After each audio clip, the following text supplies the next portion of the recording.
Injustice. Ed, we are here at NetherRealm, and you guys made a big announcement last week. Injustice 2. Yes, yeah, we're very excited. People seem to be getting a great reaction to it, so we're very excited. For people that may not have played Injustice, this is all the DC characters kind of battling against each other. Exactly. Not just Batman versus Superman, it's everybody. Right? Exactly. We always called it a battle of the gods. And there was always, why didn't you include, Supergirl? Right. Why didn't you include... well, is Supergirl going to be... Yeah, Supergirl's one of the characters we're showing at E3. Gorilla Grodd's a great character, for one of the villains from The Flash.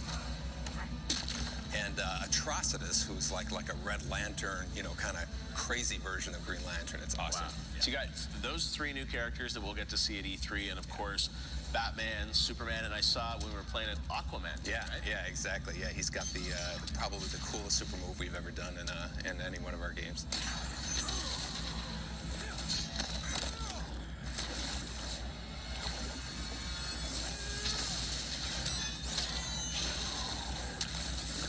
Obviously, incredible fighting. You guys are known for, the legacy of Mortal Kombat. People know it's going to feel great on the controller.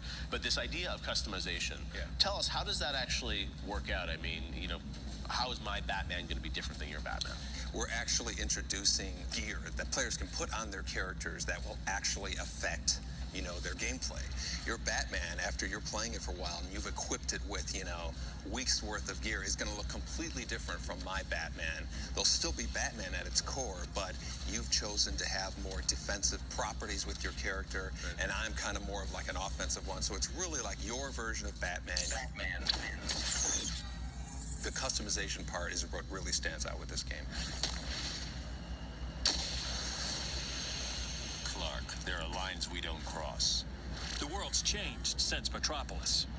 No, it hasn't. You have.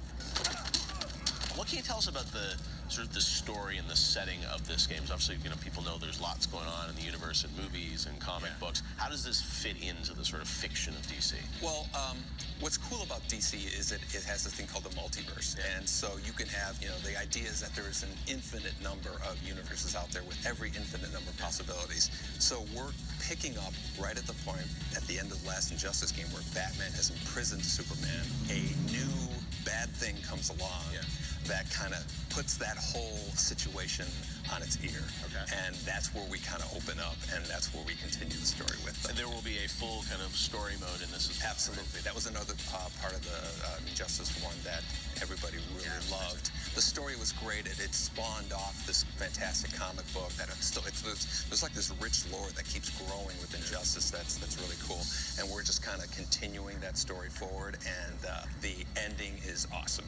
What a tease. We're just announcing the game, right? Teasing the ending. Exactly. All right, well, I'm sure there's lots of mocap that's going to be happening here over the next few months. I remember many years ago I got to do a Mortal Kombat mocap here. Sub-Zero ripping the guy's head off.